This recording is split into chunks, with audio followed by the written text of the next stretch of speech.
Yeah.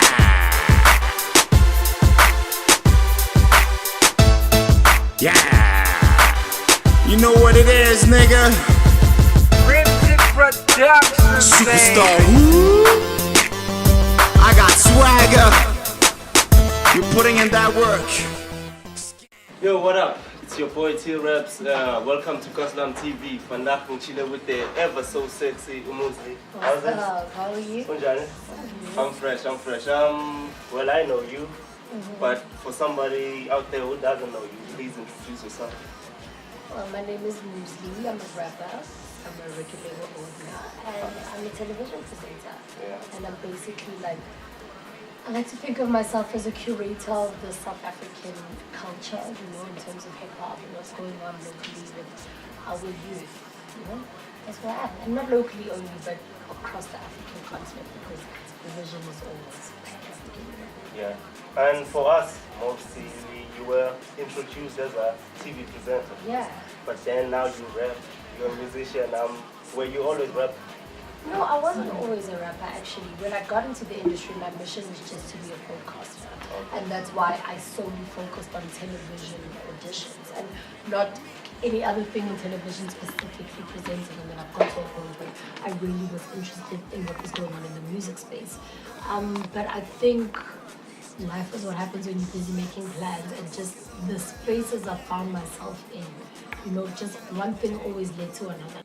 And you call yourself a new age Mabena. Yeah. I mean, that's so much big shoes to fill. Why though?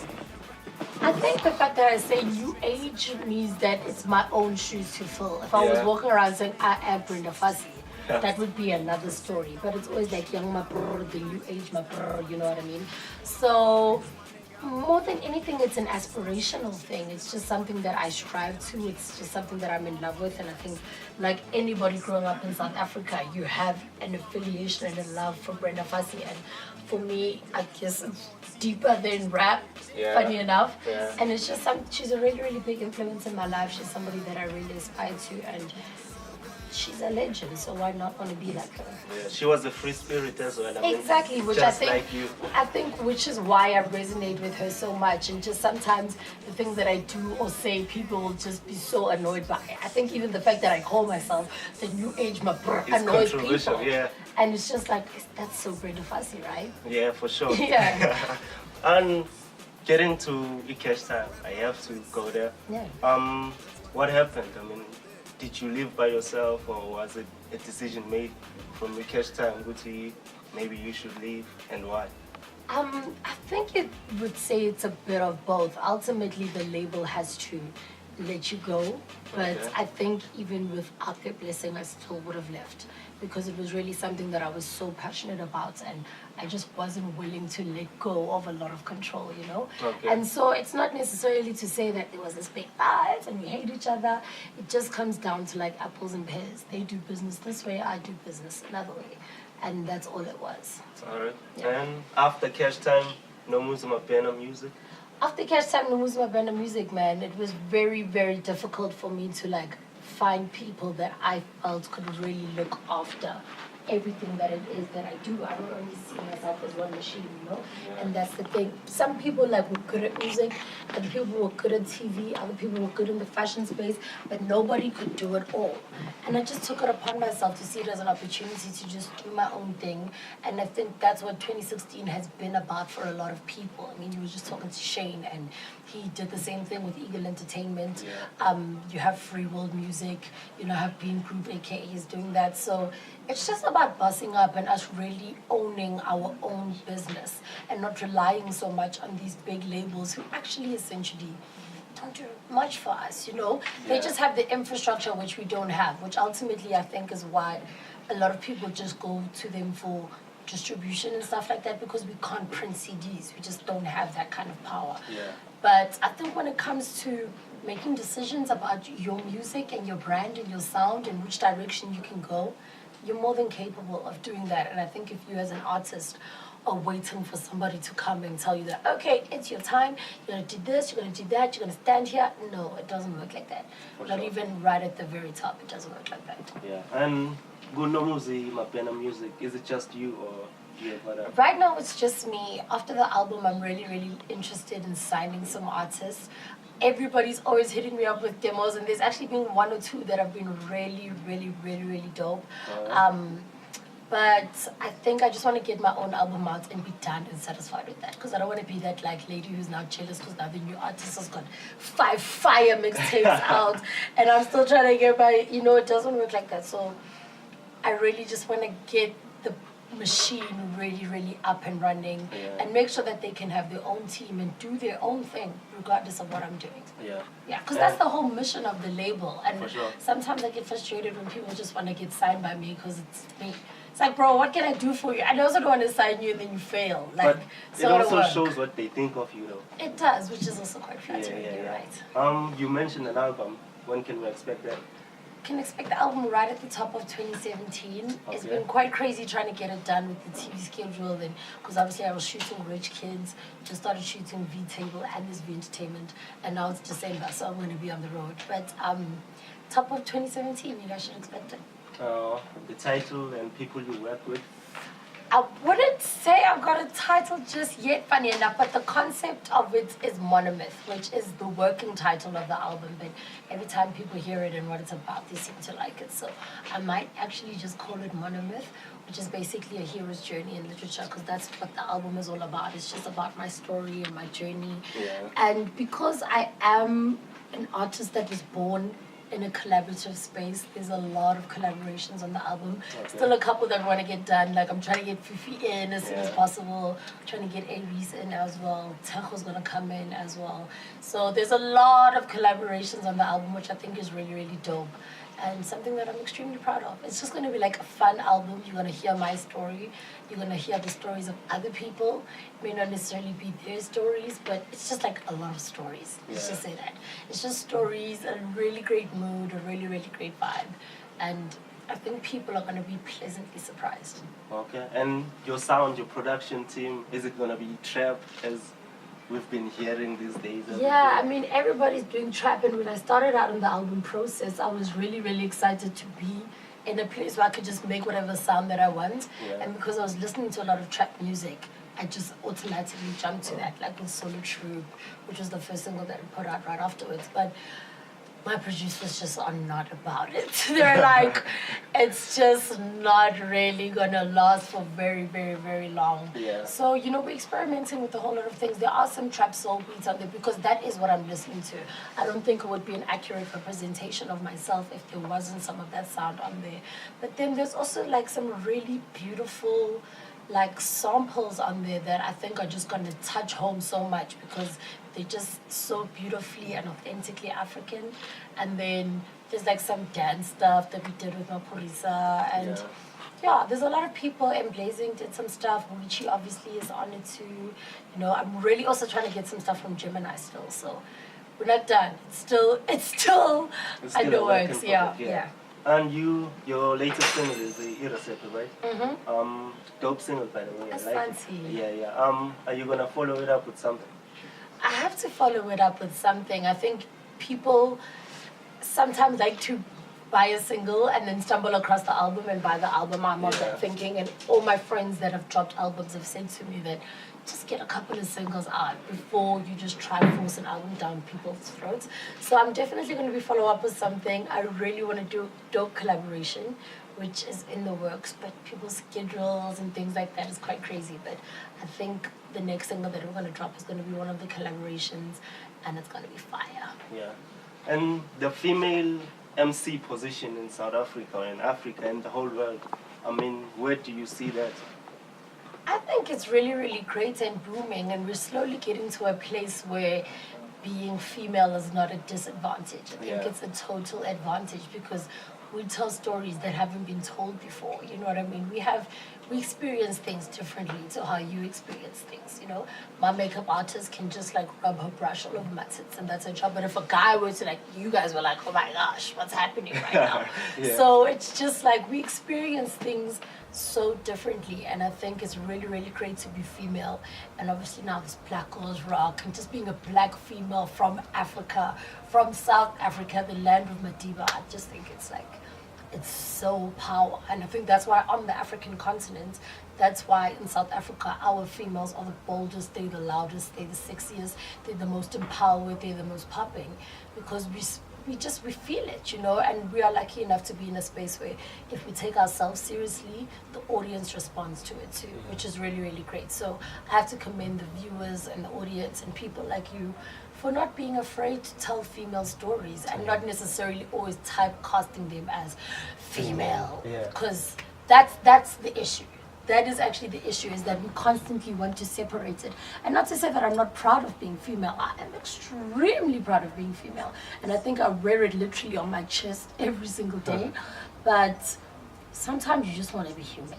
For sure. Yeah. And I think one of the most unfair criteria or judgments on female, because most of the times even you were accused of this, females usually when they reach a certain level of lyricism, questions start coming out like that. She's right for herself. Yeah, you know, that stuff. But I'm just glad that females are coming through. You, Fifi, Nadia, Rouge, and we're happy about that. Eh? Yeah, and the fans are about it. I actually woke up this morning and I don't even know who the girl is, but she's obviously a rapper from wherever she's from. Shout out to her. And all her fans were trolling me at 3 in the morning, like, yeah, your time is nearly up. She's coming for you. So I actually wasn't offended. I was like, yo, it's lit right now. Like, the girls are out here and they've got fans too. So it's really, really awesome. I'm very proud of all of us. Yeah. And what's your typical writing process for a track? I'm still very beat reliant. I'm getting to a place now where it's just like something happens and I'm like, I have to write a song about this. And sometimes you can't wait for the right beat to write the song. You just have to write the song. But sometimes I just like to wait for the beat, because the beat is just like a whole mood on its own. And sometimes for me, music is a sense of catharsis, and I can just free myself and be somebody else. So I just like the challenge of like, okay, here's a beat. Yeah. What can I do with this? Like an old school MC. Yeah. Yeah, I hear you. For anybody who's trying to come up in whatever they're doing, I mean, what's the recipe? The recipe is just do you and really, really believe. The problem is a lot of people want it, but they don't believe it. And people think that believing it means that in your heart, you know, believing it is waking up every single day and making sure that it happens, because nobody else can do that for you. So I think our generation especially, we love to live with our hands out, which is really, really sad. And that's why it's so crazy when you see us reuniting and fighting for things like fees must fall and stuff like that, because it goes to show that how much we really, really want our independence and how much we really, really want to take this country to another level. So I think keep that fire, keep that spirit, and go out there every single day and fight for it. And it doesn't mean you need to be in the office every single day, or it doesn't mean you need to not be in the office every day. Just do whatever it is that you do, but do it to the best of your ability, because every person has a part to play. Everybody plays their role. And I think sometimes people like to belittle themselves and the role that they're playing. Even the streets sweeper.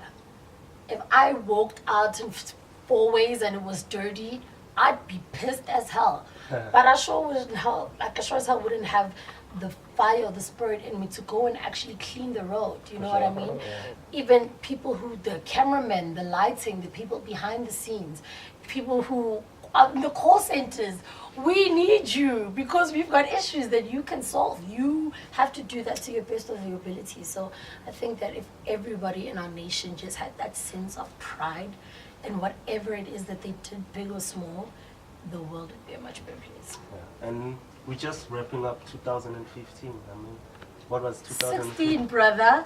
Damn, I'm just a year Wow. behind. Yeah, we're wrapping up 2016. What was your highlight of the day? The highlight for me was just really my record label. I think it was quite a defining moment in my personal life, because it was just kind of like a coming of age and just taking myself really, really seriously and taking on a whole lot of responsibility. And I just think for my career, it just really made people look at me in a different way and say, wow, she's actually serious about this, you know, and she's thinking about it not only now, for the future. And I think that's what sets me apart, is that people who don't like me are just thinking about the thing that I did now. These gold jackets are so annoying, but like, you don't even know that I already know what I'm wearing on New Year's. and you're gonna hate that outfit too. You know what I mean? Sure. Yeah, so it's just always about thinking ahead, and that move for me was really, really great. My record label, I will always remember that. And besides the album 2017? So we're gonna do the album, and then we're gonna do the tour, and I'm still gonna be at Vuzu, still gonna be at Channel O, and I'm just really hoping to get my feet more dug into the fashion space. So we're gonna do merchandise around the album, which is so cute and amazing. I think the guys and the girls are definitely gonna love it. But it's just about, this for me was the year of bossing up. Next year is just about like taking over. I hear you. Final part of the interview, I'm just gonna ask you few random questions, 5 random questions. You can answer them as honestly as you can. Okay? Yeah. Number 1, what's a typical Moozlie day look like? A typical Moozlie day. I'm not like Shane, I don't wake up at 12. I don't know how, I've been waking up at 12 in like 2 years. He's crazy. But I think I usually get up at like 6, 7. I always tweet good morning love, because it's just like that's how you start the day. You send love, energy into the positive spaces of your life. Yeah. And that's what I do. And then I go and get my hair done every single day at Tabiso. And then I usually head to studio. It depends what I'm doing though. Like every day is different. So sometimes if it's a entertainment day, then I go to studio, makeup, get ready for the show, photo shoots, there's press. Go to the office sometimes to approve things, meetings with my manager, smoother. Every day is different, and I think that's the thrill of life. Yeah. And that's why not every single song will sound the same, and that's why rappers can talk about so many different situations, is because every single day is different, and it's like a different city or a different country, or you're like working with people you've never met before, like I'm meeting you. Yeah. And it's just, yeah, you know, every day is different. Okay. Second question. Tea or coffee? Tea, rooibos with lemon and honey. Third one, Chris Brown or Trey Songz? Chris Brown. Fourth one, are you single? Are you single? Are you single? Are you single? I am. Are you single? I'm happy. Let me say that. She's happy. Yeah. Alright. Last one. Have you made up with your girl before? Have I made out with a girl before? Yeah. Definitely. In this club, funny enough. Really? Yeah. Oh, shout out to the booth. No, thanks for giving us your time. Siyabonga. Anything else you want to add? I think just a Santi Sanda for the love, and thanks for like actually knowing what's popping in the game. Like, we really, really appreciate when people tell authentic hip-hop stories. So thanks so much, guys. Yeah. No, shout outs to you. Santi. Thank you.